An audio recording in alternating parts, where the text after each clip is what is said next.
And hi everybody. I did have an apology. I don't know why I had an apology, because he's not actually a member of the committee, so I don't really need to move that. But yeah, Councillor Hamill said he had to take off. But yeah, but kind of him to send it through, but we don't need to officially record that. Number 2, leave of absence. I don't have anything there. Number 3, confirmation of. Oh, sorry, Councillor. Sorry, Chair. Just a reminder that per our conversation, I just need to slip out at 1:30 briefly for probably 20 minutes, just for that. Oh, you've got to leave it. No, just pop out and pop back in for that. Yes, 1:30 and then come back. Yep. Alrighty. So, confirmation of minutes. Are you happy to move that, Councillor Fowler? Thank you very, very much. And seconded, Councillor Tozer. I would take the vote on that. All those in favour? That is carried. Conflict of interest declarations, I've not received any. What we do? I don't have a declaration, but on previous meetings, I have made a declaration that I was previously an executive member of the National Parks Association of Queensland, but I'm no longer hold that role, and I'm just an ordinary member of that organisation. But so it's not a declaration; it's just I've changed my membership such that I'm no longer required. Okay, all right. So it's just a disclosure. Just an update. There we go. Wonderful. All right, and that's good. Item 5, which is just the forward schedule, 5.1. I like how you go backwards in yours. Doesn't yours go back a bit? It goes back to August. What? Like your forward planning schedule is not I'll let Councillor Fowler speak to that. Thank you, Chair. So just for, I guess, through you to the councillors, we did have a discussion at our ETech briefing just around the forward planning schedule and just a few changes that were needed in regards to previous meetings being on there, and then some of the items that were listed to come to this committee that are going to full council, just making sure that they're noted that they're going to full council. And then there was a couple of items that are coming to the next ETech committee in January, so there has been some movements and that feedback provided. Okay. Thanks, Councillor Fowler. There we go. That clarifies it. So, yeah. So, if we can actually have a... Sorry. Councillor, don't mind. I'm conscious of the fact that there's an item on the Cableway at Springbrook, and there's been correspondence received by councillors from Gecko, and I'm an honorary member of Gecko. I've had nothing to do with the correspondence or the construction of it. I think there may be another party, Wildlife Protection Society of Queensland, involved in that correspondence, and again, I've had no part in that, and I'm just making that open declaration clear to everyone if there's any concern. Thanks, Chairman. Thanks, Councillor Young. Thank you. So we'll go back to item 5.1, Councillor Fowler. Happy to move that, Chair. Thank you very much. I'm happy to second that. Sorry, yes, just the... All right, we'll take the vote on that. All those in favour? Thank you. We get to 6.1, which is the Springbrook Cableway update reports. So Darren and Rachel are coming up. Thanks, Chair. I was going to start with a few. You were going to start, Jeff. All right. Jeff's going to kick off. All right. Thanks, Jeff. So I thought it'd be useful, particularly for the first-term councillors, just to recap some of the recent history around this project. So a pre-feasibility assessment was completed by the City in 2020, and it demonstrated that a cableway to Springbrook would enhance tourism and local infrastructure, create jobs and provide a unique way for visitors to experience the national park.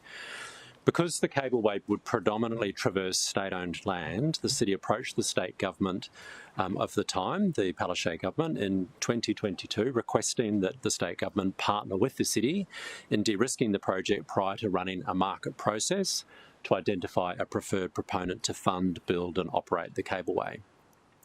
Our proposal as the city was to form a memorandum of understanding with the state government or list the project on the State Development Coordinator General's program of works. However, the state government at the time advised us that, in its opinion, the next step in the feasibility of the Cableway would be for the city to undertake thorough and extensive traditional owner and community consultation. Now, reflecting back, working with the state government, have we been able to, in a collaborative process last term with the Palaszczuk government, given that the government is responsible for most of the land in the study area for the Cableway, may have resulted in us determining an alignment which would have then made the consultation that we're reporting back on today more productive. So Council subsequently endorsed the commencement of consultation with traditional owners, and the city commenced doing that in 2023. So the report that we're presenting to you today provides an update on the consultation we've undertaken to date, but it is pertinent to consider this feedback in the context of a new state government. So people will have seen in the media that our new Premier, the Honourable David Crisafulli, has provided pre-election support for this Cableway project to the Gold Coast hinterland.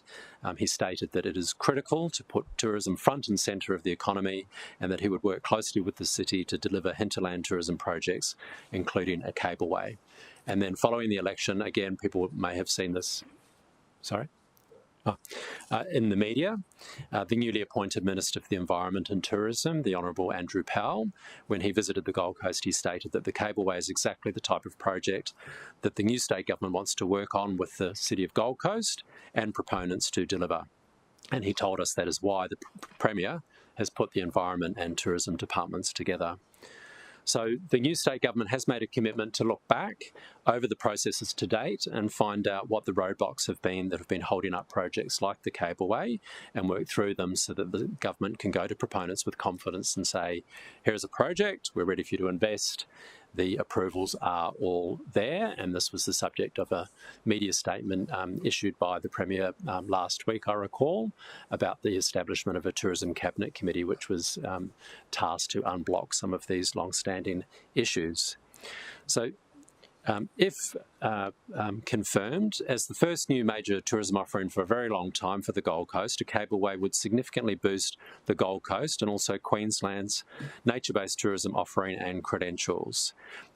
It is an important point to make that this is separate to the council-led nature-based tourism projects, the 5 projects that we will be bringing to council on the 3rd of December.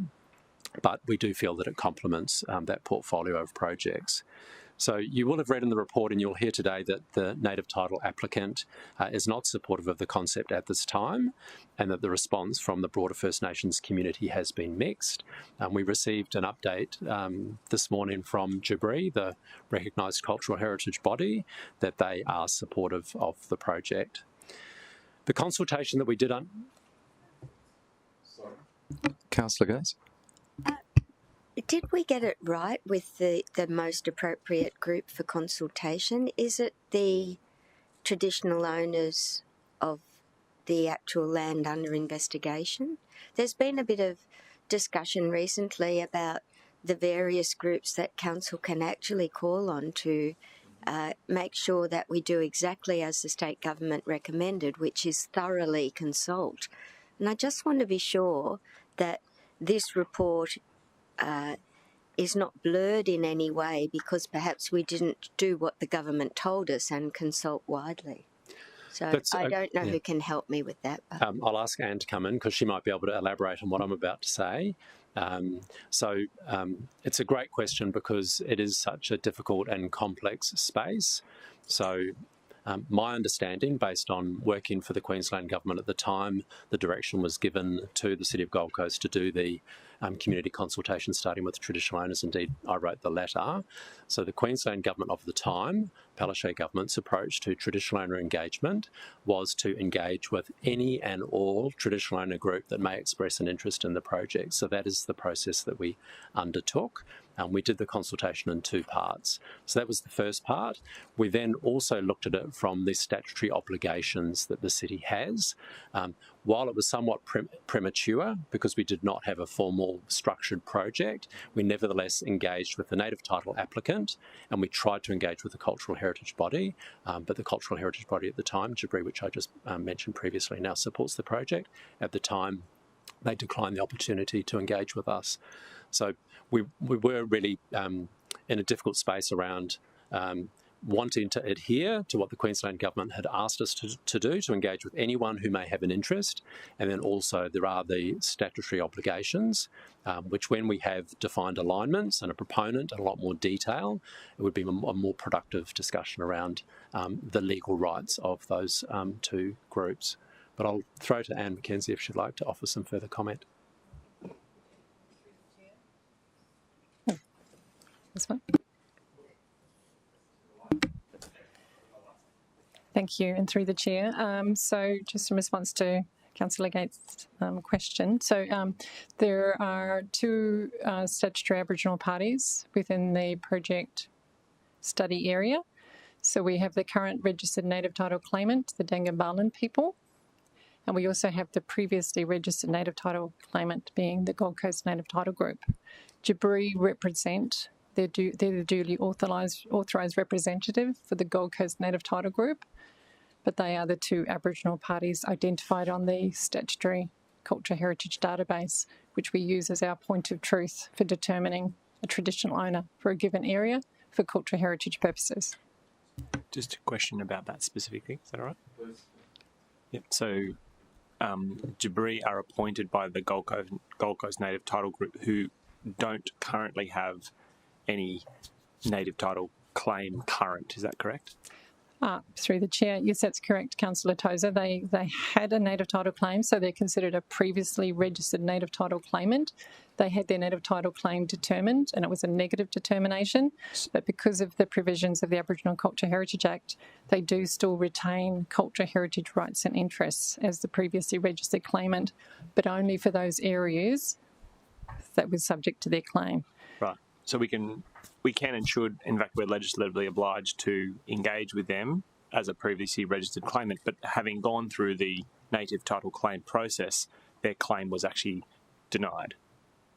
Through the chair, that is correct, but we need to distinguish between native title and culture heritage. Of course, 2 very different things. Yeah.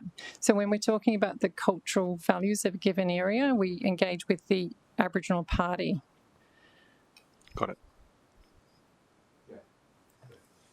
Okay, shall I keep going? Does that clarify? Yeah, as much as it can clarify. Yeah. But so just so we're clear as well, we actually engaged beyond those 2 groups as well, didn't we?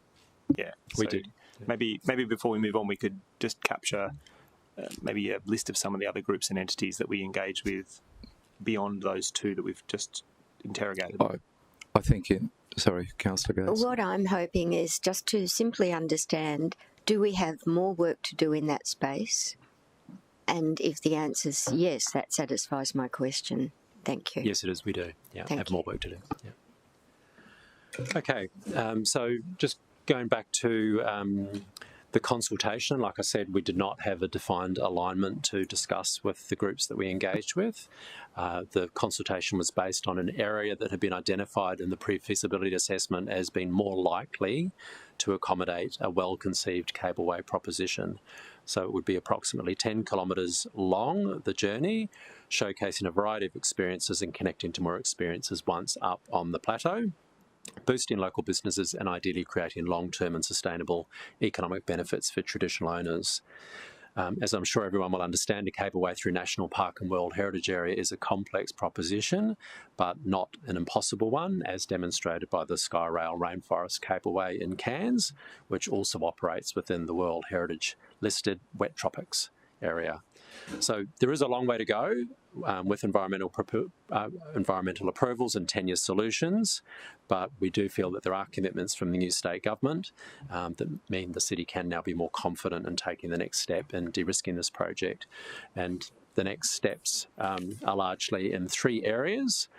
So outlined in the report, we're proposing that we continue with the consultation, reaching out to the wider community to obtain a breadth of views, and parallel, this would be the second next step forward, we work as a city with the state government that have offered to look more closely at this project around some of the complexities to see if we can together identify a potential route. And then thirdly, following due process, once those further due diligence items are developed, we can progress further consultation and engagement with the Aboriginal Cultural Heritage Assessment of those potential route alignments in accordance with our duty of care process. So Rachel's going to run through a presentation that just shows you a little more visually some of the key points in the report. Thank you, Jeff. Good afternoon, councillors. The pre-feasibility study that was undertaken in 2020 was prepared with the inputs of the Queensland Government, namely the Department of Environment and Science and the Department of Tourism, Innovation and Sport, as it was known at the time. The purpose of the study was to assess whether there's economic justification for a cableway to Springbrook and what the likely benefits might be. And it concluded that there's merit in the cableway, particularly as part of a broader strategy for the Springbrook hinterland. There is a market opportunity for the project, and that subject to more detailed analysis, a cableway could break even in 10 years. There are a number of challenges, as noted by Jeff, requiring further investigation and detailed assessment, but there are good prospects that a well-conceived responsive cableway proposal could be formulated. It's important to note that the assessment didn't evaluate a particular cableway, and a reference design has not been prepared. It was determined by all involved that any future proposal must appropriately balance the economic benefits with the outstanding natural features of the locality. Following the completion, the city did seek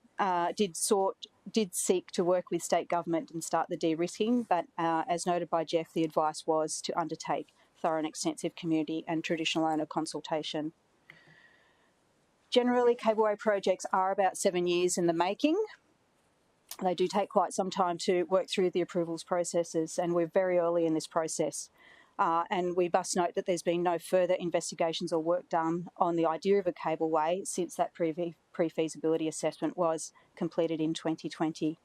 Ultimately, the details of the route, the stations and other components would need to be developed by a proponent that intends to finance, construct and operate the cableway.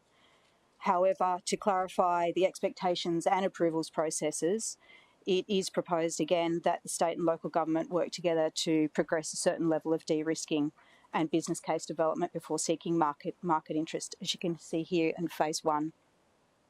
This will provide the market with more confidence that there's a coordinated pathway established for assessment.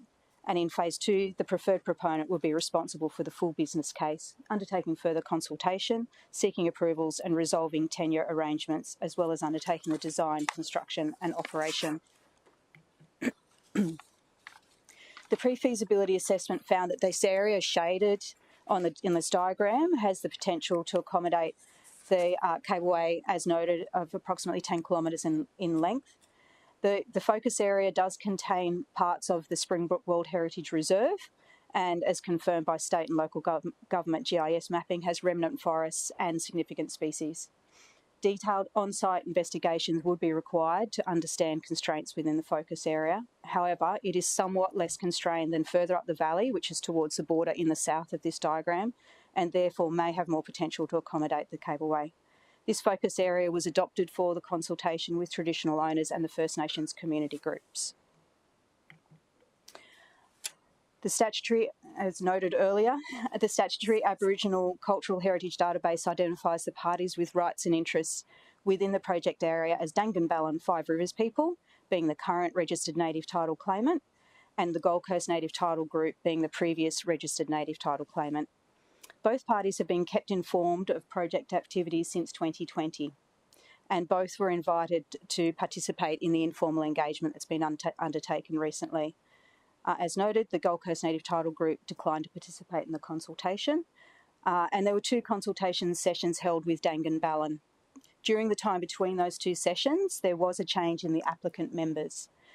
Project information was presented at the consultation sessions and distributed in electronic and hard copy following the sessions, The City received the written feedback from Dangan Ballon following the second session, which advised that the applicant do not support the Springbrook Cableway and do not want the project to proceed. The correspondence noted that there are culturally significant sites in that broad area of focus. Once potential cableway route alignments are known, the cultural heritage due diligence can be undertaken. Sorry, Councillor Gates. Thank you, Chairman. I'm sorry to interrupt your stream, but are we aware of where those culturally significant locations are so that in any future planning we can potentially avoid those areas? Through the Chair, Councillor Gates, we don't at this point in time because the consultation has been very high level. It's just been a general indication that there's culturally significant sites within that broader study area. So what's being recommended is that we actually commission an Aboriginal culture heritage assessment with both of the relevant parties to actually identify those values and therefore identify how best to manage that risk. Thank you. It's important.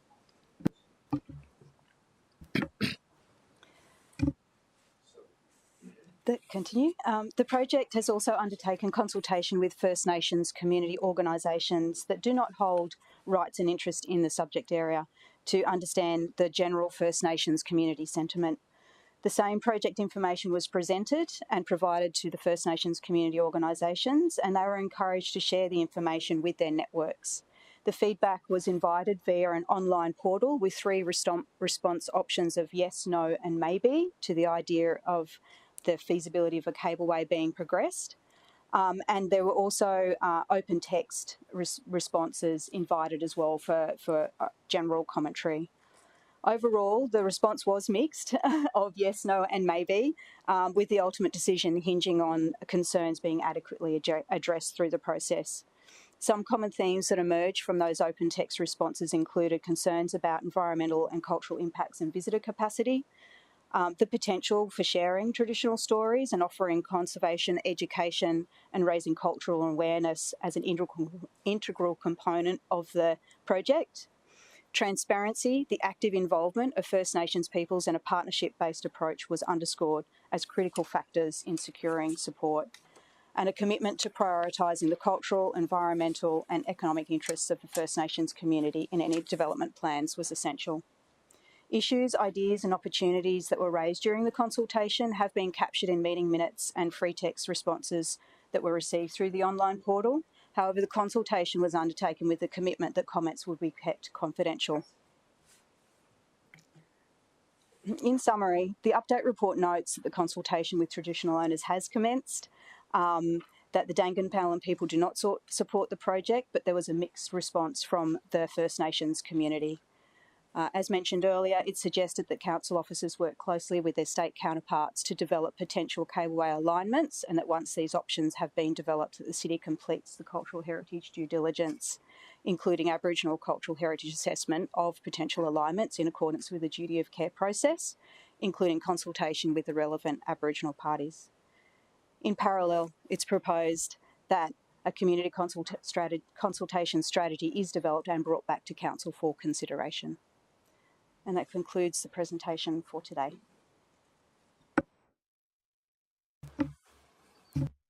Thanks so much, Rachel. I'm just going to go to Councillor Gates there. I'm happy to move this, Chairman, when the time's right, but I just have one more question, just to confirmation. In 2B of our recommendation, or the recommendation before us, it says that the previously registered native title claimant, Gold Coast Native Title Group, declined to participate. That's the group you tell me that have since offered their support? That's correct. Because, Chairman, what I would like to do, I think it clouds the discussion to just have that. I would like to move this item with a comma, but has since supported the concept to 2B, just so that the wider community is clear that this is not all negative, and that we absolutely are committed to further consultation with the traditional owners. We're committed to finding out exactly where the areas of cultural importance are. I would hate anyone to think that this was just a full steam ahead without us ticking every possible box. So when you're ready, if you'll accept that change, I'd be happy to move it. Look, that's fine. We can open up debate, so I'm happy for you to move that now. I'm happy to second that as well. So if you want to formally do that, I'll second that, and then we can open that up for debate. That's fine. Thanks. And Thanks, questions. Councillor. Question? So I'm just going to go to, I know you're on the committee and Councillor Young isn't, but he's had his hand up for a while. So Thanks, I'm Chairman, sure for taking questions before taking the motion.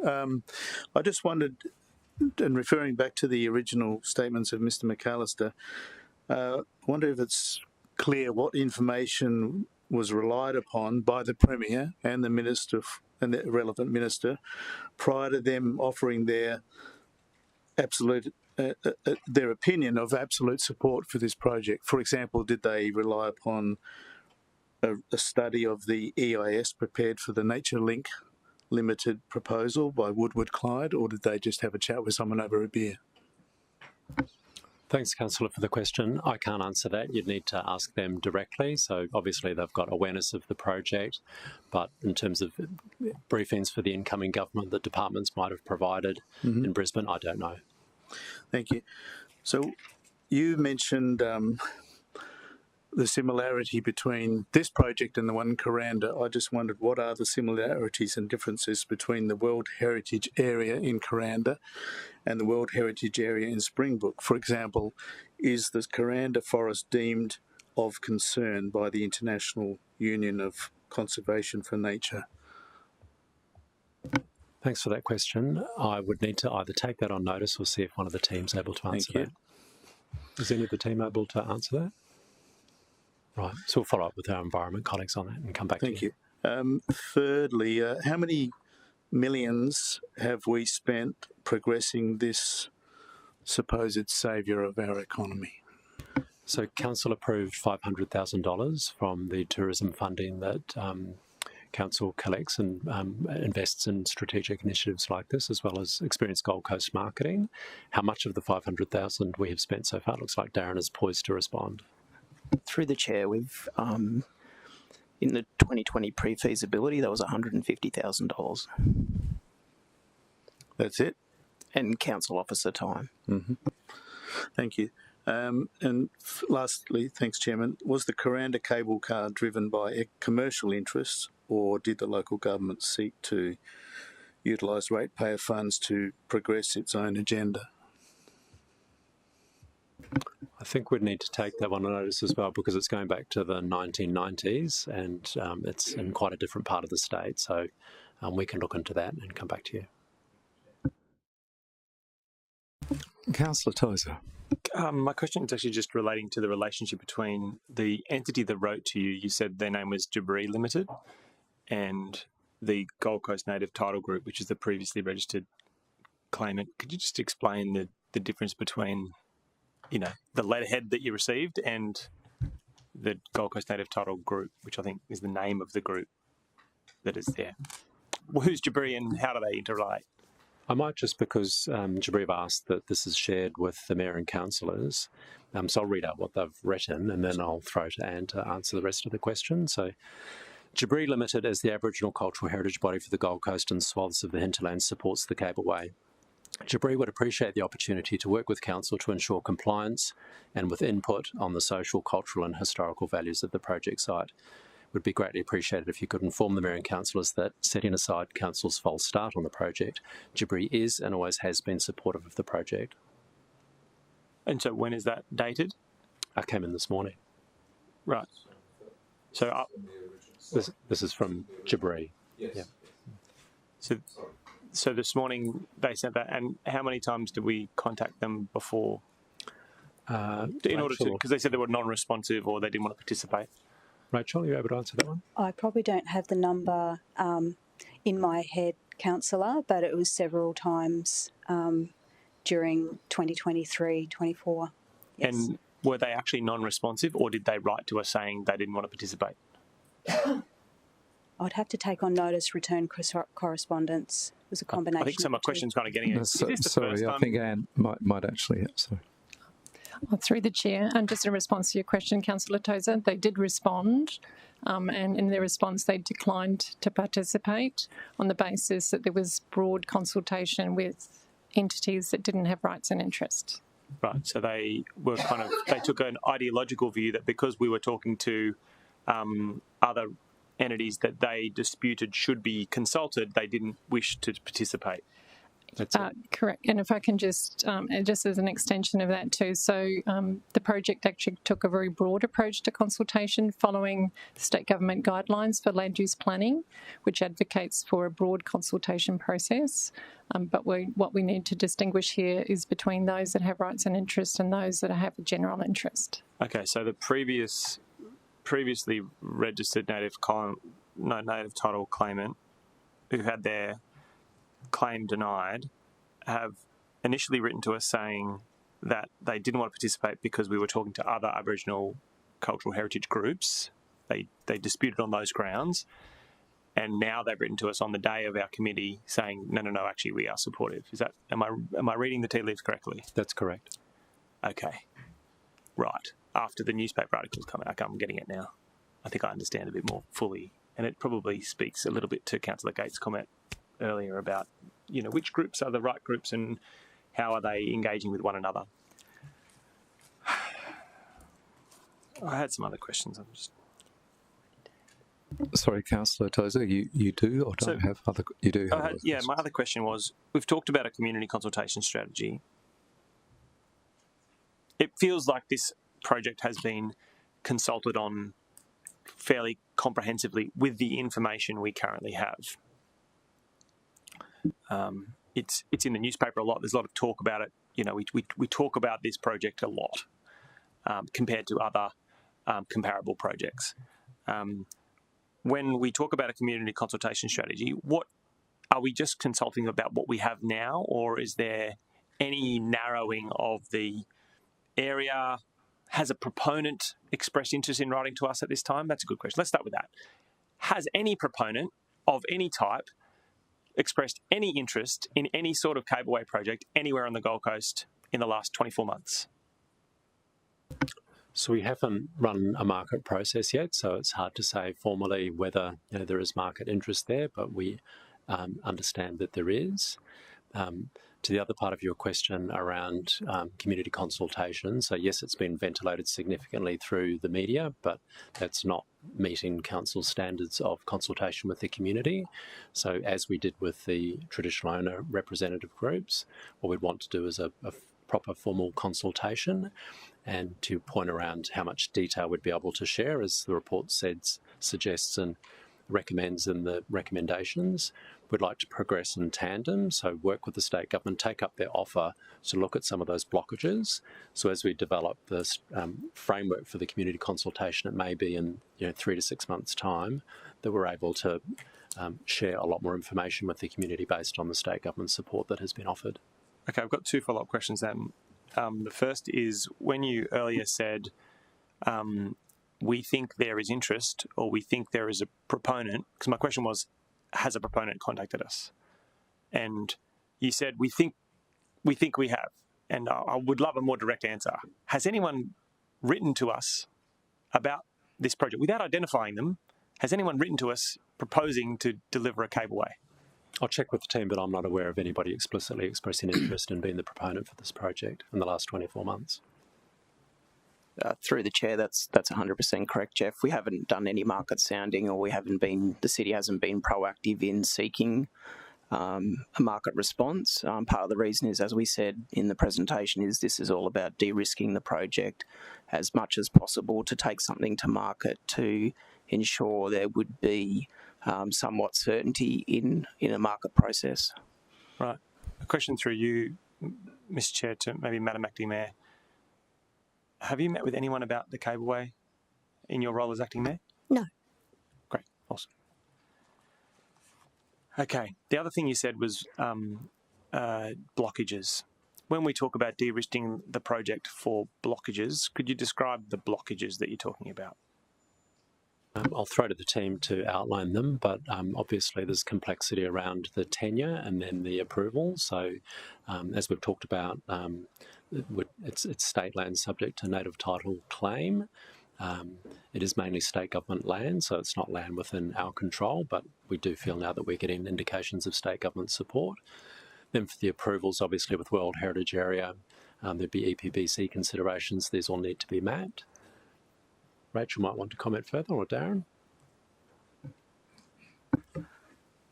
Through the chair, I guess the best way to say it is a complex project, and we would think that the approvals process would be a full environmental impact statement, which is a well understood process by proponents, government, and it also include EPBC because there's obviously significant flora and fauna in that area as well. So EPBC is that next level of federal government's interest? That's correct, yes.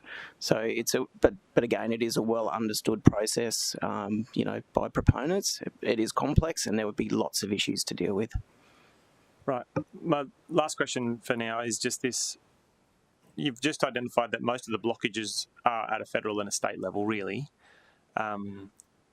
Given that the state has been so forthright in expressing their support for the idea of this, why is it that we appear in this recommendation to still be wishing to lead the project on state land?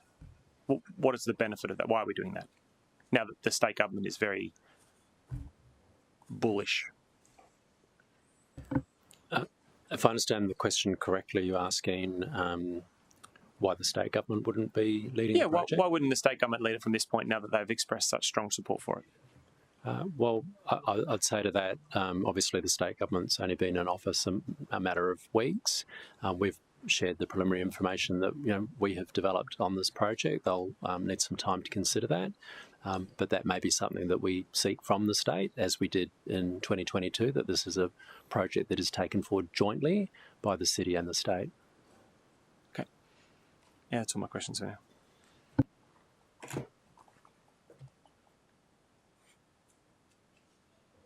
Councillor Tozer, finished with the questions for now. Okay, I'll go to Councillor Fowler. Thank you. Thank you, Chair, and through you. So what happens if a proponent does come forward and their interest is in this project in a different area on the Gold Coast? And then we've done all of this First Nations engagement and the community consultation in one particular area, but there's a preference to investigate another area in the hinterland. I'm just wondering, are we putting the cart before the horse, and should we be now waiting till a proponent comes forward and that the bulk of this work actually sits with an interested proponent and not the city? Thanks, Councillor, for the question. We think there are a lot of advantages in the proposal to develop a cableway to Springbrook. It is iconic in terms of the support that we have for nature-based tourism. There is a lot of existing infrastructure there. You don't see the same level of infrastructure available for new tourism experiences in other parts of the hinterland. But to your question, it is possible, in which case we would need to evaluate the options if somebody came to us and suggested an alternative site.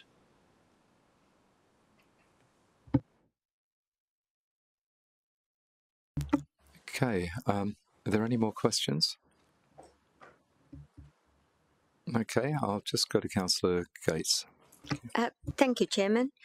I recognise that this has caused a lot of interest. However, in terms of assessment, I still believe that the city is best placed to undertake any land use assessment. It's still our responsibility under the Act. So what I hope to see is, as the report indicates, that we de-risk it to a certain extent by making sure that we cover off on all of the things that are necessary, and primarily consultation with the traditional owners, which we accept is of extreme importance. And rather than waiting for a new proponent and considering other areas, I think our officers are very well aware now that they need to focus on the specific areas of any proposed route to do the best they can to avoid any areas that are culturally important. So we're going to tick off on approvals, should it proceed, tenure, native title, the fact that it's state land, and I haven't met with anyone about this, but I know that the new minister had a meeting with the mayor. I was not involved at all in that meeting, but I do know that there was very strong support indicated, and many of you will have seen the piece in the paper this morning where the Whitsundays have supported a Skyway project, and with the support of the state government, but their project is now sitting with the state and federal government also, pending approval of the application. So they're a little ahead of us, and it's another $100 million tourism attraction. And I think this is the third time I've spoken in 2 days about the importance of new tourism experiences for us on the Gold Coast to remain at the forefront of tourism, so that people visiting our city have new and exciting experiences. And I think our focus on nature-based tourism is important because it brings in one of the most beautiful aspects of our city, which is the hinterland and all of our strong natural geographic features. So we've come this far. We haven't spent a lot of the allocated funds, and I think that we'd be doing ourselves a grave disservice if we didn't proceed with the next stage as is suggested today. And yes, we have more work to do.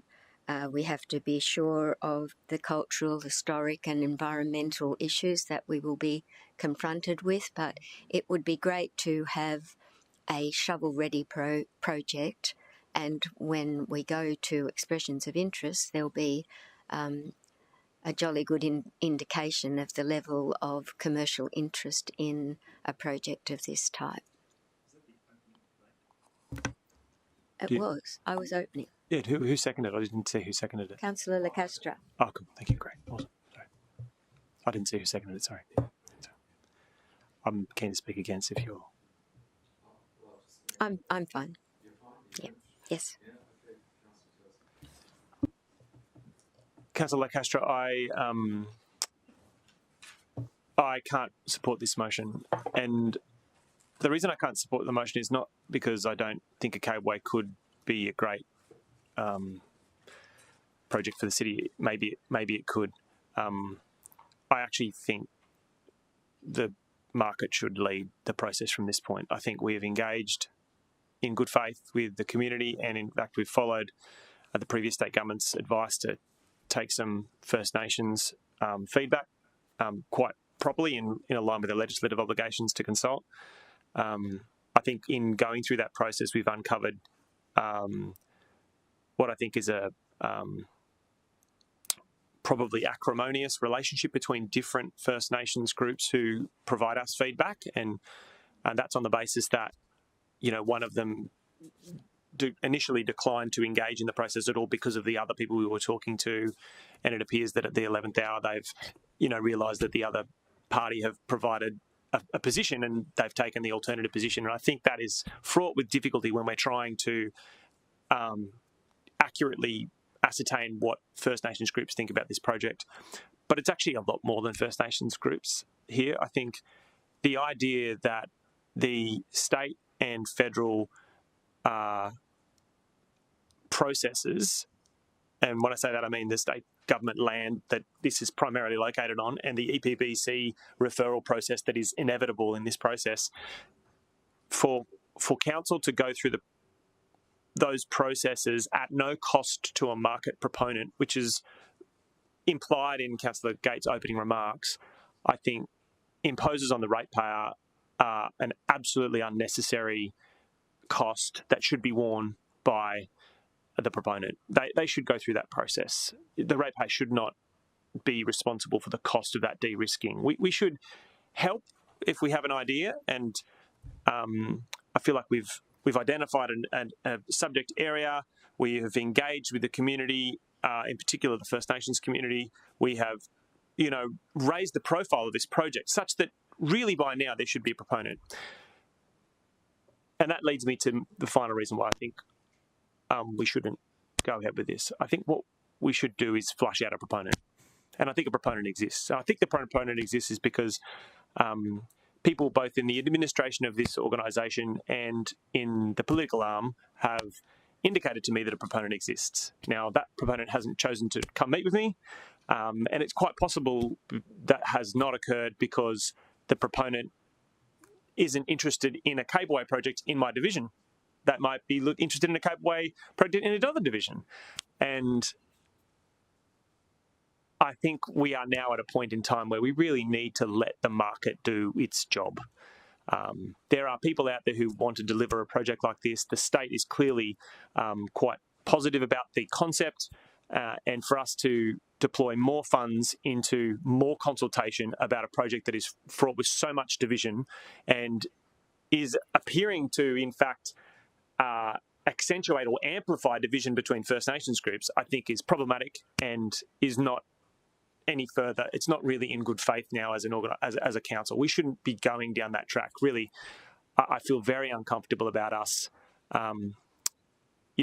hearing from the registered native title claimant who has an open claim, clearly indicating they don't want us to go forward with the project. I don't think we should respond by going forward with the project, which is really what this resolution says. And I kind of say that as the chair of the committee who manages cultural heritage. Like that, I appreciate that's just for. I can't do that in my own conscience. It doesn't seem the right way forward.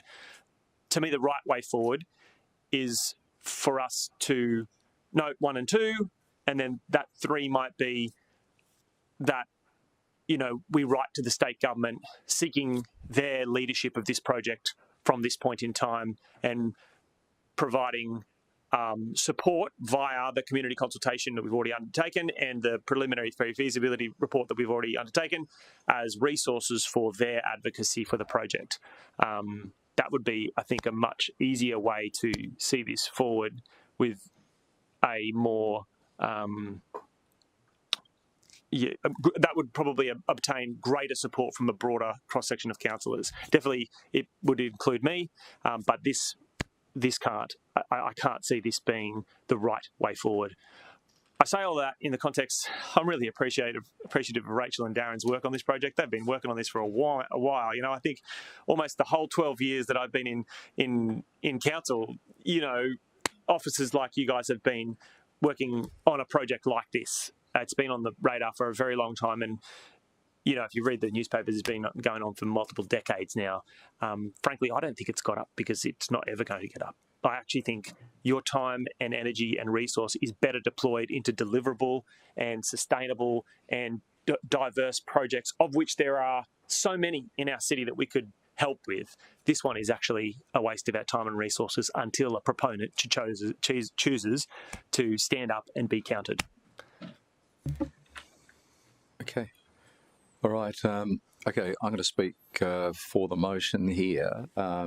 And I, even though I understand your passion and your views on this, Councillor Tozer, I don't share your views on this one at all, in the sense that I think that we have a duty of care. We must undertake due diligence. And actually, as we've made this quite clear all along, this has been a very high-level overview.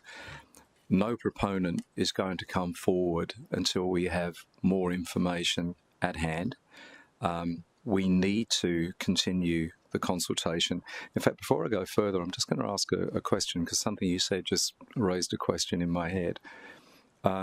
When actually dealing with Dangumbalin, how long have we actually been dealing with them? So how long have we been speaking to them? We have been notifying them of project activities since we commenced the pre-feasibility assessment in 2020. But in terms of actually having face-to-face meetings, it was last year when we had the council resolution to commence traditional owner consultation. And how many people have actually been involved in as their representation? You happy for me to answer, Anne? Yeah. So in the first session last year, there were 2 representatives that committed to go back to the group, but this year there was the full representation from the group. Have I got that correct, Anne? Through the chair. So we've had a couple of meetings since with the full applicant membership of the Dangan claim. So that is, sorry, off the top of my head, I can't remember if it's 9 or 10 people, but they are the directly authorised people to speak on behalf of Dangan. So that occurred this year on 2 separate occasions. So when we talk about hearing about the change today from the other group, the former Gold Coast Native Title group, the JEP, yeah.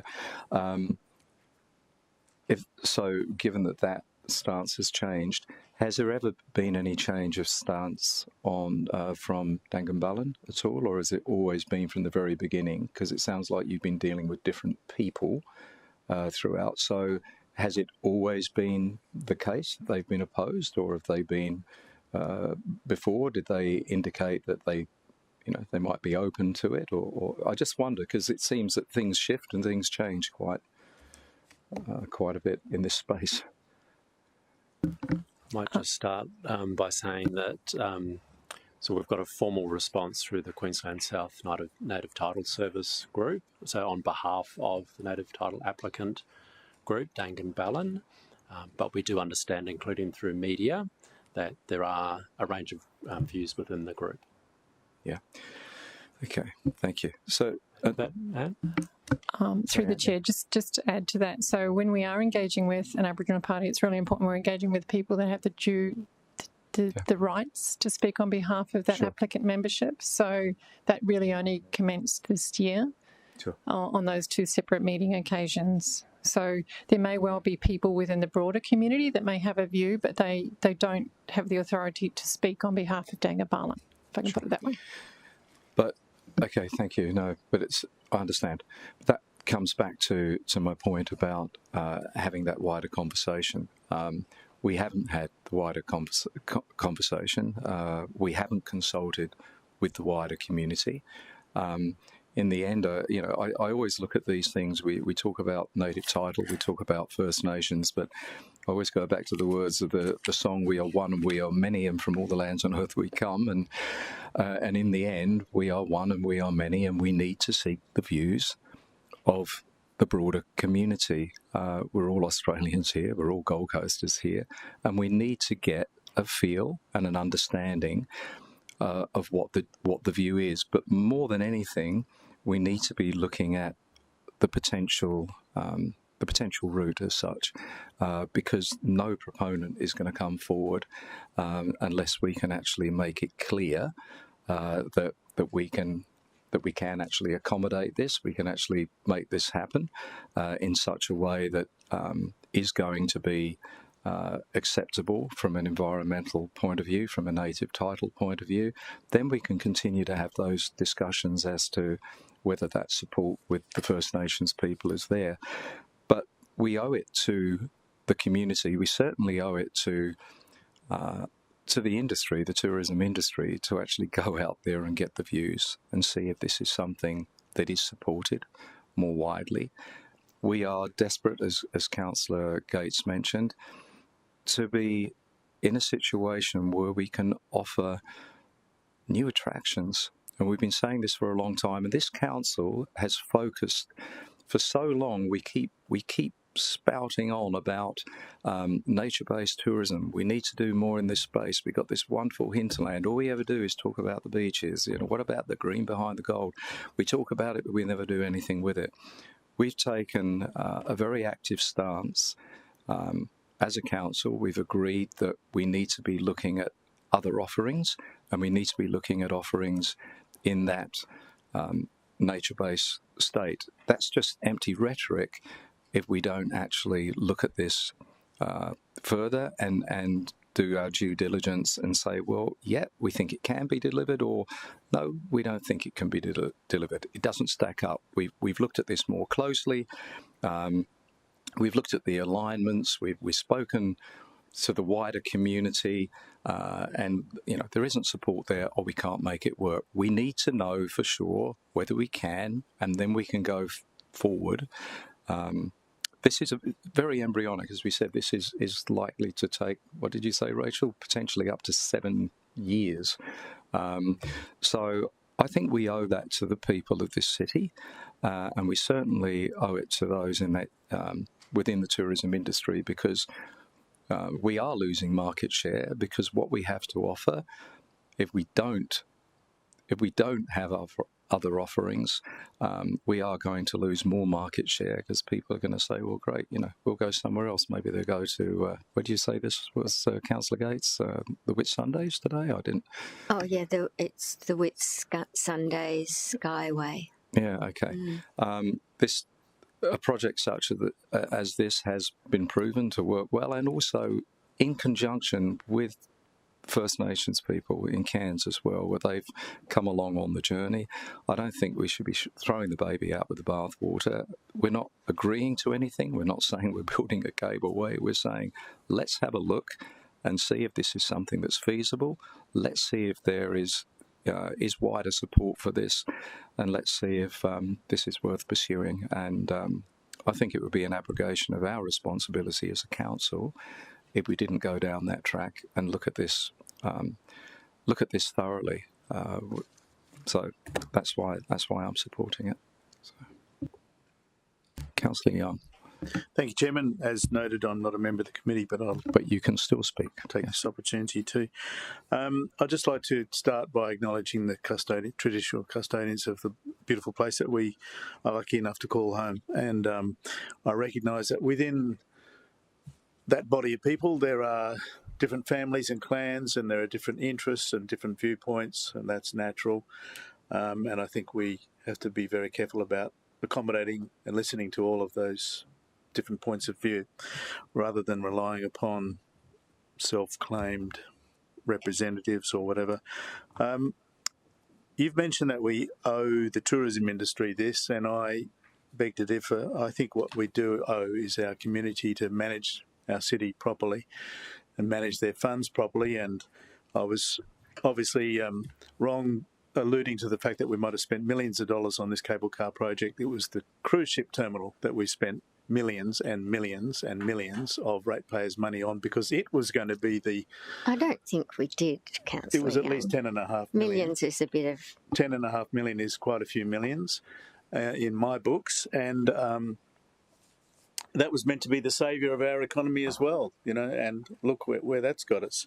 And I think this is kind of along the same lines. If this meant sense, if this was viable, then a commercial operator would have come forward with something, and we would facilitate that. We would provide a proper analysis and an opportunity, and ensure that all the checks and balances have been achieved and addressed, and we would make a decision. Rather than in this case, we're pretty much the proponent, and I wonder where that stops. Do we decide that it's going to be really good for the industry for us to build this thing, and then maybe we'll operate it, and maybe we'll have council people that the ticket sales counter? I mean, why not? I mean, if we owe the industry this much, why not continue if it's going to be such a great thing? I honestly believe that private industry should be progressing this, and that's failed in the past because it has not been able to stack up. And I think that we're wrong in ignoring those facts and persisting with this drive to make it happen. And, through our basically forcing the hand. When does it end? I think the situation here is enormously different from Kuranda, which we rely upon or refer to quite a lot. I've been on the cable car Kuranda. It's great. The whole package is great. There's a railway that was built many, many years ago, and I'm not suggesting that we built a railway to Springbrook, but there was a railway built many years ago, and it in itself is a huge part of the tourism package, the appeal of that day's outing.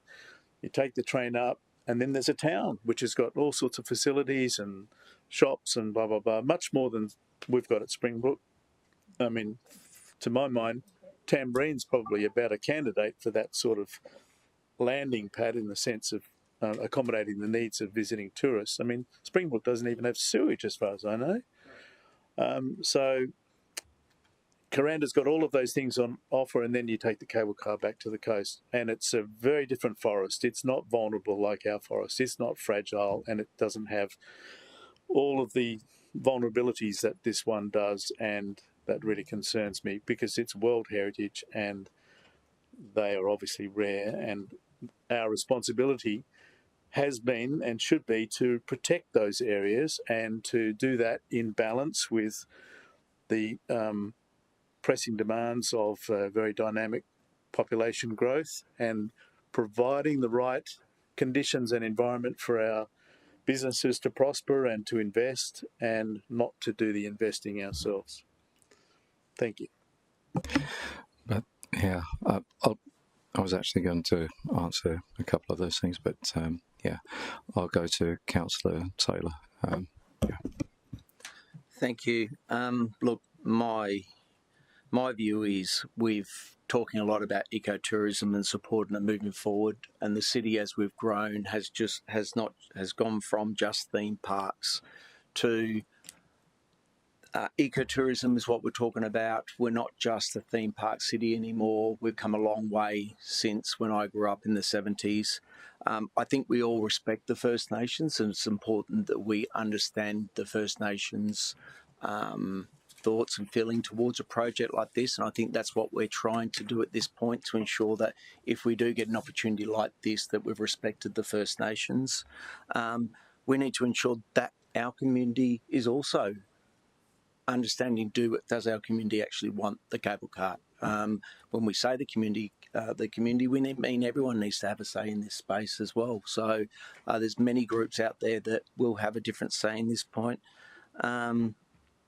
And we need to protect our environment. So I think what we're talking about here is an opportunity for the city. I think we're taking the appropriate steps to ensure that if, and we're not saying is, but if there's an opportunity down the track for some sort of cable way, that we all can appreciate our great nature base that we have out in the hinterlands, that we're taking the right steps and we're doing it in the right way. So in this case, I'm supportive of the continuation of an opportunity moving forward.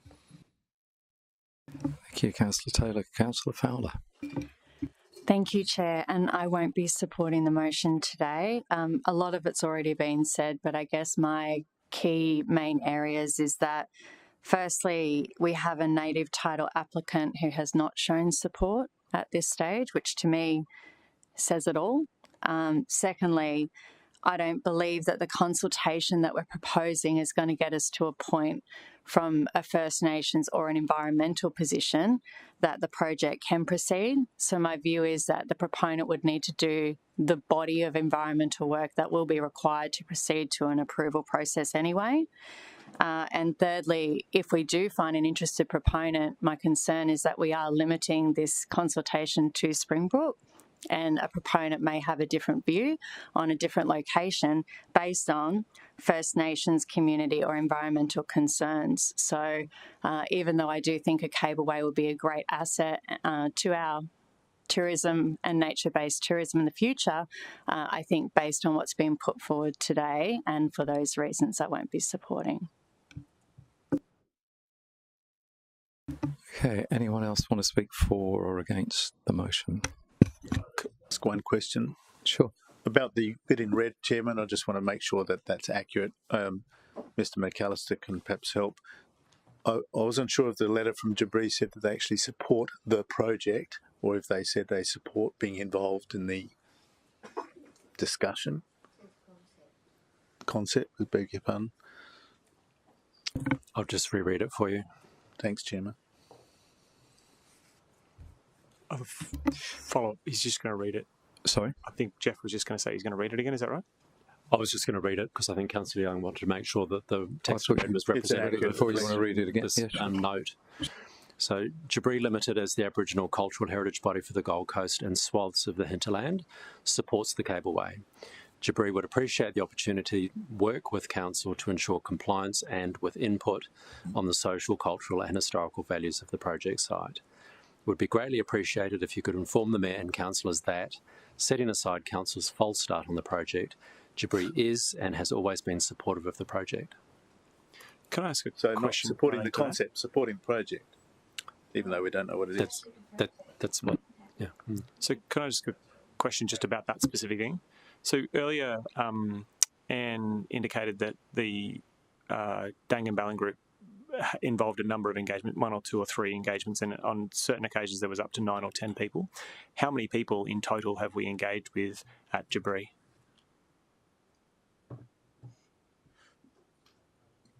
Through the chair, just the one that is the main point of representation or contact for representation. Is that correct, Anne? Through the chair, just to clarify, so just one person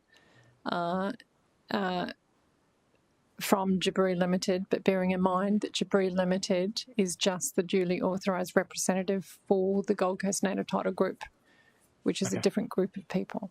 Okay. And also just to add that the Aboriginal Cultural Heritage Body is a different concept from being the duly authorised representative for an Aboriginal party. I understand. That's all right. Thank you.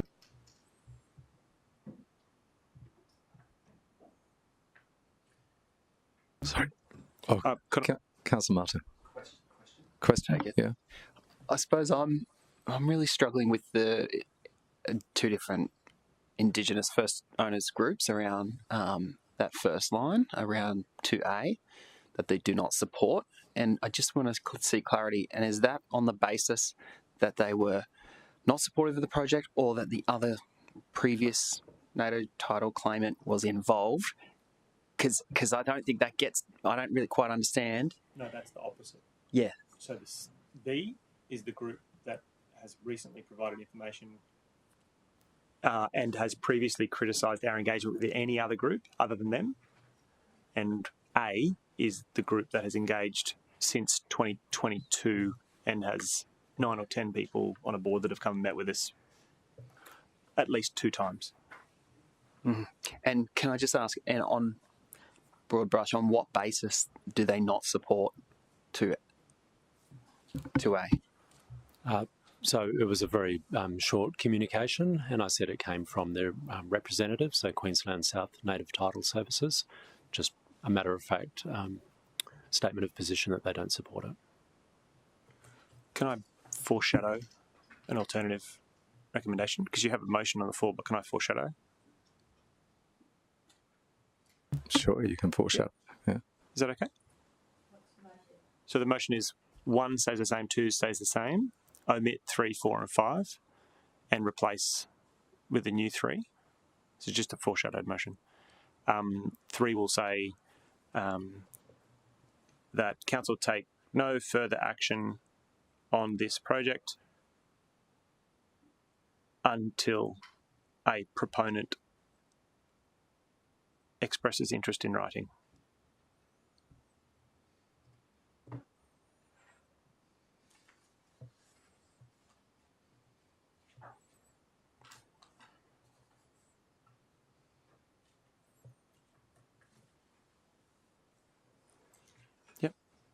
So we don't have to talk about it because I'm not allowed to speak to a foreshadowed motion, but that's the foreshadowed if the one on the ground fails, on the floor fails.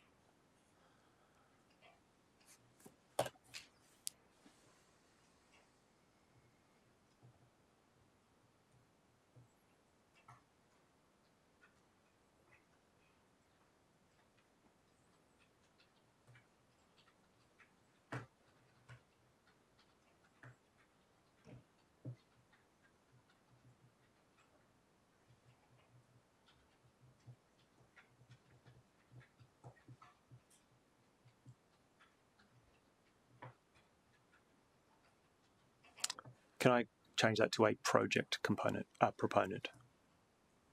And I'd call actually a Cableway project proponent until a Cableway project proponent expresses interest in writing. Project proponent. Yeah.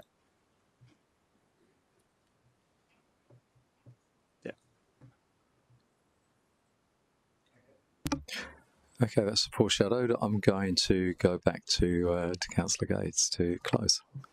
Thank you, Chairman. Before I open debate, could I ask the officers before full council to provide to the committee the value of dollars spent investigating the cruise ship terminal, please, because I dispute what has been said in this forum today, and I'd like the real value of dollars spent by the ratepayers for that project. But with regard to the item before us today, no mention has been made of our long-standing destination tourism management plan that for many, many years has included the potential development of a cableway. The DTMP for new councillors was a collaborative partnership between council and the tourism industry. It not only sought to keep reinventing the city with new experiences, but it envisaged actually focusing on visitor demand and expenditure. But in doing so, it required unified outcomes, as I recall, and clearly we're not too unified today. But that was always highlighted. I think in terms of what we're looking at today, we recognise that we have a long way to go. Councillor Fowler mentioned that consultation was going to be limited to Springbrook. That is not my understanding. The actual recommendation in number 3 of the proposed motion that I'm moving today says that a community consultation strategy is developed, and that's the broader community, as I would believe, and that's what's necessary, as Councillor Lacastra has highlighted. We also need to be doing the other factors here, which is liaising with the state. We don't have any idea of the level of support that they're willing to provide. We know that they have a keen interest, just as they have had for the Whitsunday Skyway project. I would hate to think that we stop short of knowing what the possibilities are prior to broad consultation, not just with the traditional owners, which we all recognise is of great importance, but with the wider community right across the board. We've invested $150,000 so far. I think that it would be really remiss of us to stop at this point in time before we even get started, really, on identifying a potential route and on consulting more widely. I think we've potentially failed on occasions with our consultation, and I think more than ever we're really mindful of the need to consult the ratepayers who put each of us into our roles here. I think we are short-circuiting a market-led proposal by opting out at this point. We're probably the people best placed to lead the preparatory work and to get the information that's necessary that might encourage a proponent for to take over and actually build this thing. So for all of those reasons, I think it would be a real shame to stop at this point and not go to the next stage before we've got the information we need to actually make a decision. Division. Okay, thanks, Councillor Gates. Debate is closed. Councillor Tozer has called for a division, so we will take the vote. All those in favour? Councillor Lacastra, Councillor Taylor, Councillor Gates. Okay, those against? Councillor Fowler, Councillor Martin, Councillor Tozer, Councillor Marshall. Okay, I'll go to the foreshadow mode. Thank you, Councillor Castro. frankly, the reason I think we should take no further action is because it is time for a proponent to show their head. And I note that the Whitsundays project, actually, the unique difference between the Whitsundays project and the Gold Coast project is the Whitsundays project is only a 1 kilometre long cableway, 430 metres into the elevation, and has a proponent, funnily enough.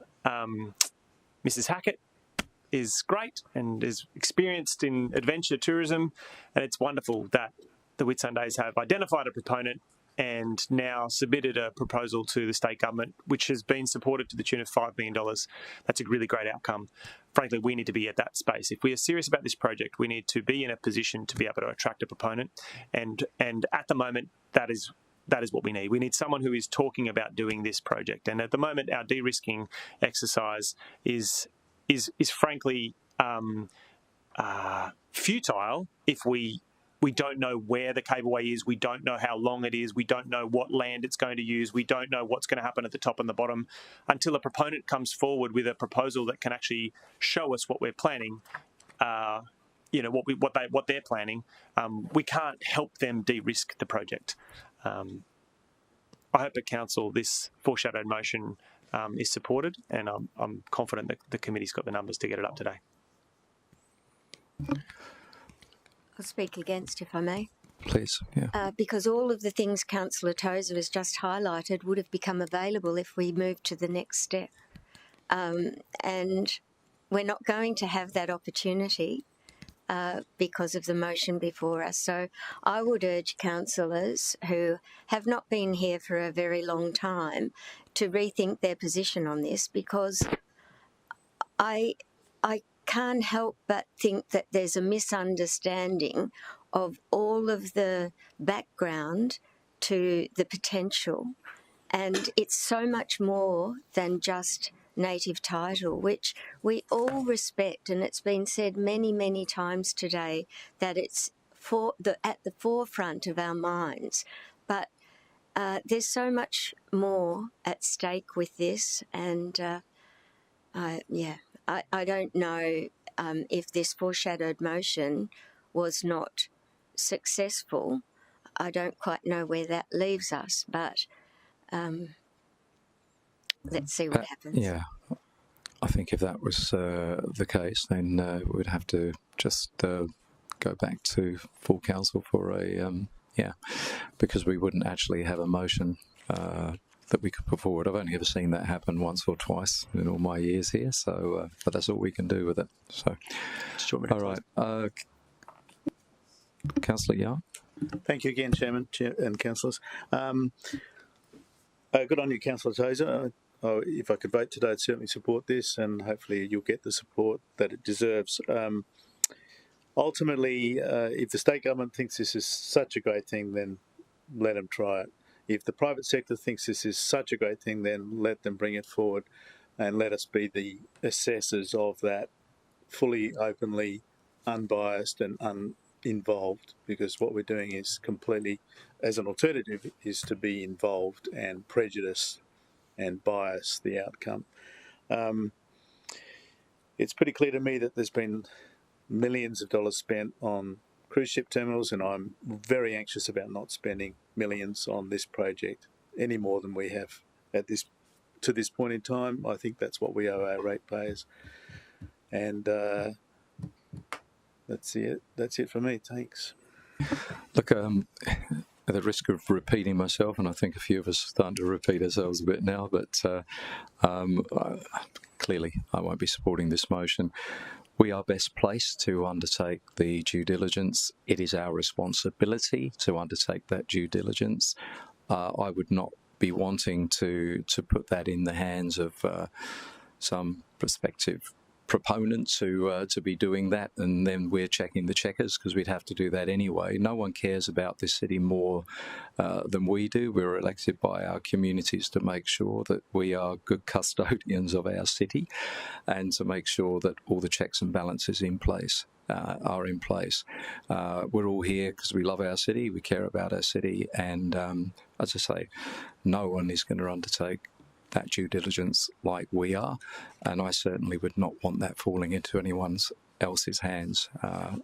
We need to know all the pitfalls, all the positives, and we need to be the ones taking that or presenting that to the market. So when we spoke about before, or Councillor Fowler said about putting the cart before the horse, I think now we're actually putting the cart before the horse if it goes this way. So, but we'll see what happens with this one, and I will. So you want to? Oh, of course, yes. You're foreshadowed. You can close it unless anyone else. Yeah, if you speak, you'll be closing on yours. Anyone else wish to speak? Actually, he doesn't. I know you said that. I've just realised because. It's not an amendment.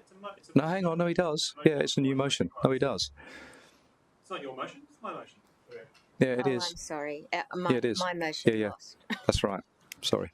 So, yeah. So if anyone else wants to speak, because if you speak, Councillor Tozer, you'll be closing. Thank you, Councillor Castro. Okay. Two things to close. Firstly, Councillor Gates in her address talked about new councillors misunderstanding or being misunderstood or misunderstanding. And frankly, I think that's terribly condescending. New councillors are intelligent, articulate, sensible. They actually know what they think. They are sharp individuals who have been Point of order, Councillor Tozer. I was simply expressing the view that they didn't have the full background. How many of them have read the Destination Tourism Management Plan? I bet you if I asked that question, nil. I was simply expressing they're new to this discussion, and I hope that they would reconsider their position based on the fact that there's been years and years of work done with the industry about this. And I'm not going to say any more, but can I finish? So, again, point of order is noted. It was more a clarification than a point of order, but I think that was fair enough for Councillor Gates to be able to clarify that. What I would say is that this topic has been in the conversation, the community conversation, for many years now, and all of the colleagues around the table, all of our colleagues around the table, are able to engage in that to the extent that they wish, and all of them have sound mind. They're all of sound mind. They can draw their own conclusions. They can read the report. They can understand the tourism objectives of the city. And frankly, that sort of debate, that sort of playing down information that may or may not be available, I think is frankly a ridiculous way to portray how sharp our colleagues are. It's just silly. The second thing I'd say is that Councillor Castro talked about us being the assessors. No better group than council to be the assessors and diligent in the assessment of a project. And I agree with Councillor Castro. I think you're absolutely right, Councillor Castro. I think we are. But we actually aren't the proponent. We aren't the entity proposing this project as a deliverer. That is not what's before us here today. I appreciate that some of our colleagues may believe that should be what we do, but that is not what we're considering today. And for us to be diligent assessors of a project, we need a proponent to be able to put something on the table for us to appropriately assess. And it might be that they do that, just like they have in the Whitsundays, and the council assesses what is being proposed, and we all agree that a cableway on the Gold Coast is the right way forward. Frankly, I'm open to that proposition. If someone can deliver an environmentally sustainable and responsible cableway project that doesn't threaten World Heritage listed biodiversity areas that are already under threat, according to the relevant international body, more power to them. That's great. That's great. I think that's really, really good. But we don't have that yet. And when that does come, which is what this motion is proposing to do, take no further action until a cableway project proponent expresses interest in writing, at which time we can actually start forming our view and being as diligent as you say we should be. I think the committee should absolutely move this in this direction, keeping in mind that at council I've got no doubt that this will resurface and there'll be a refreshed debate about whether we should move forward or not. Thanks. Okay, councillors. I'll call the division again. The vote is closed. Division is called. And, sorry, you have a question? Can I just ask a question? Do we normally put Councillor Tate as absent for a committee meeting? No, Why would we do that? No. Thanks. Okay. I'm not sure who my seconder was, Councillor Castro. Lapses for want of a seconder, sorry, so we go back to the original. Thank you, Councillor Fowler. I just couldn't recall who it was, but obviously Councillor Fowler couldn't get your attention at the correct time. We'll take the vote, and a division has been called. So, all those in favour of Councillor Tozer's motion, that is. It's called already. Yeah. So it's Councillor Fowler, Councillor Martin, Councillor Tozer, Councillor Marshall. All those against? Councillor Lacastra, Councillor Taylor, Councillor Gates. Okay, thank you. So that's that matter dealt with until full council.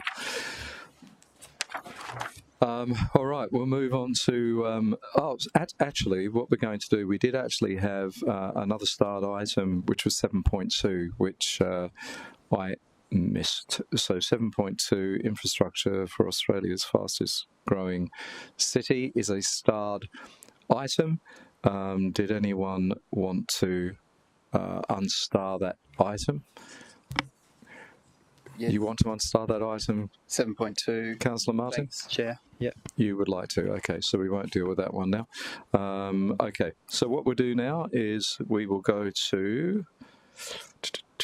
Where are we?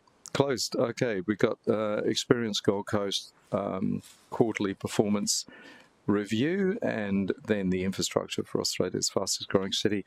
We do need to move into closed for the simple reason that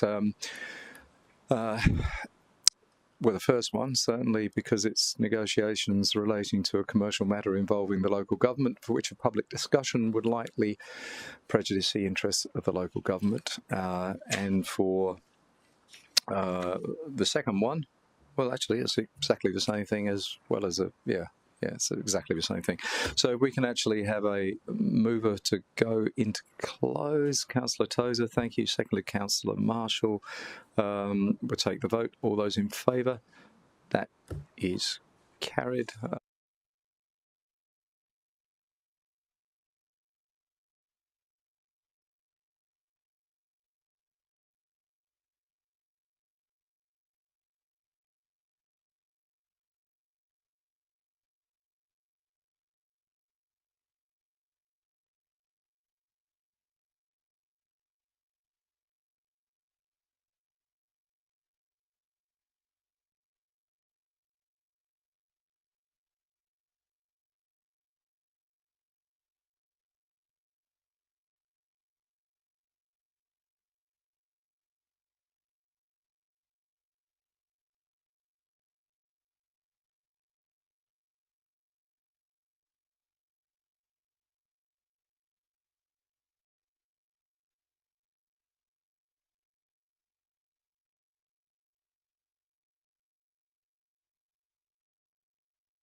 in open. Actually, we've got another one first, haven't we? So Experience Gold Coast, 7.1. The recommendation is there on the screen. Do I have a mover for that? Councillor Tozer, seconded Councillor Martin. Is there any debate on this at all?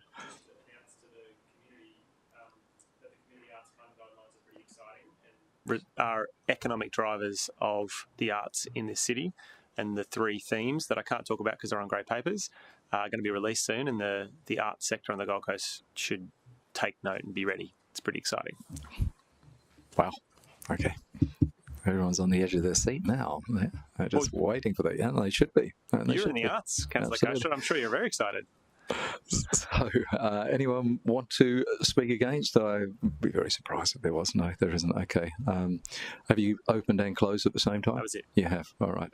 So, councillors will take the vote. All those in favour? That is carried. Item 7.2 was unstarred, and this is to be moved by Councillor Tozer, seconded Councillor Fowler. Councillor Tozer, would you like to speak?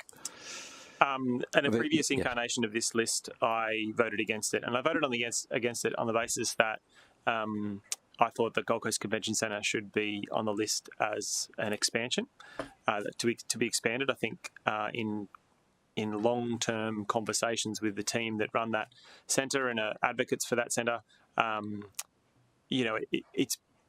it's underutilised, and there's lots of interest in having conferences in the city, and I always thought that should be on the list. But I would hate to think that my convictions about the Gold Coast Convention Centre would get in the way of these other projects that I think all have wonderful merit for the city, and I think they operate in very different areas, and I'm very supportive of these projects themselves, even though I am strongly supportive of the Gold Coast Convention Centre also being. Because I'm not going to do it right now. I might do it at full council, but we'll see how we go. Because I don't think I had the numbers of the last council, but maybe I would now. Might have them today. Yeah. Maybe I should move an amendment to my own motion. What's that? Okay. You're leaving it. That was my open. It was very disjointed open, but that was my open. Yeah, that's okay. All Does right. anyone want to speak against awesome projects? I was just about to ask that as a chair. Yeah, does anyone want to speak against? This is going to be good. Thank you, Chair. I thank officers for the report around priority projects, and I note there's a lot of projects on grey paper which I can't talk to, but there's a list on screen around a recommendation of the top advocacy priorities for 2025, and I note they're not in any order there, but I suppose look, the main issue around why I won't be voting for it today is really that the state government have made it clear around light rail stage 4 that it will be reviewed. They've made that commitment. I was buoyed, and a lot of the community have voiced their concern with me around some valid concerns about the light rail stage 4 route and costs, and they were buoyed by that review. So I think right now for me to have it on an advocacy list whilst the state government has said they will review it, I think is inappropriate to continue to advocate whilst that review is being undertaken. I don't, I'm not against light rail per se or public transport, but I think those real concerns around the route and costs need to be resolved through community consultation that the state have said that they will do. So I can't support that being on the list until that consultation is completed. So unfortunately, I can't support this priority list today. Thank you. And I'm going to speak for and against at the same time. So, which is a first, because I want to get a first here. So, no, I will be supporting this motion, but I do have to reiterate I'm all for public transport too, but I am not supportive of light rail. I haven't been supportive of any stage of the light rail, and I'm not going to get on my soapbox and repeat what I've been repeating for the last Lord knows how many years on that matter.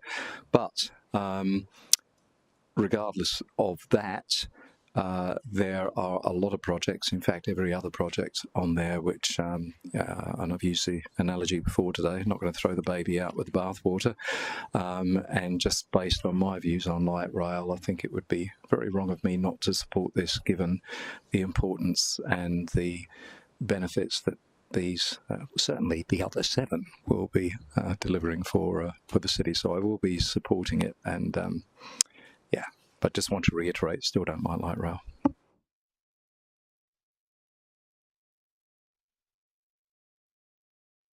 That was a showstopper by the looks of things. Everyone's just sitting there. No one wants to say anything. Okay, looks like I just closed debate, and this, yeah. Okay, councillors, if there are no other comments, no further discussion, we'll take the vote. All those in favour, did you want a division, Councillor Martin, or did you just want to be noted as against? Happy for a division, Chair. I was going to ask to be noted, but... well, you can just be noted, that's fine. Yeah. Thank you. Okay, so all those in favour? All those against? Councillor Martin, would you like to be noted as against? Appreciate the noting that I voted in the negative. Thank you, Chair. Okay, thank you. All right. Thank you so much. Thank you. Yeah. Councillors, I think that is that concludes the agenda. So declare the meeting closed at 14:58. Thank you.